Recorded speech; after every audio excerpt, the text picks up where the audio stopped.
බුදුරජාණන් වහන්සේලා දෙනමක් පහළ වුණා නම් මේ සක්වලේ මේ සක්වල සුණු විසුණු වෙලා යනවා. දසදහසක් ලෝක ධාතුවට ඔසුලා දරා සිටිය හැක්කේ එක් බුදුරජාණන් වහන්සේ නමක් පමණි. ඉතින් එක්වර අන්‍ය වූ දෙවෙනි බුදුරජාණන් වහන්සේ නමකුත් උපදින සේක්නා එය මේ දසදහසක් ලෝක ධාතුවට උසුලා දරාගත නොහැකි වනු ඇත. සැලී යනු ඇත, කම්පා වනු ඇත, යටට නැමෙනු ඇත, උඩට නැගෙනු ඇත, විසිරෙනු ඇත, නැසෙනු ඇත, වෙනසෙනු ඇත, යහපත් අයුරින් පවත්වාගත නොහැකි වනු ඇත.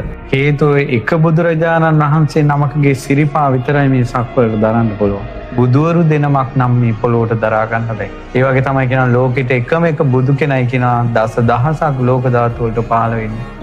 මහත් එක එක ලෝක ධාතු වල එක එක ජීවීන් ඉන්න පුළුවන්. එහෙමයි ස්වාමී. එක එක තනතුරු තියෙන්න පුළුවන්. එක එක අදහනයි ඉන්න පුළුවන්. එක බුදු කෙනයි.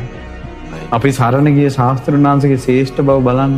අපිට ඇත්තටම අපිට ඉන්නේ එක බුදුරජාණන් වහන්සේ නමයි. අපි සාරිපුත්ත මහරහතන් වහන්සේගේ ගුණ කියනවා, මොග්ගලන් මහරහතන් වහන්සේගේ ගුණ කියනවා, මහා කස්සප මහරහතන් වහන්සේගේ ගුණ කියනවා, අඟුලිමාල මහරහතන් වහන්සේගේ ගුණ කියනවා, ආනන්දයන් වහන්සේගේ ගුණ කියනවා. අපි ඔක්කොම ශ්‍රාවකයෝ. අපිට එකම එක ශාස්ත්‍රඥ වහන්සේ නමයි.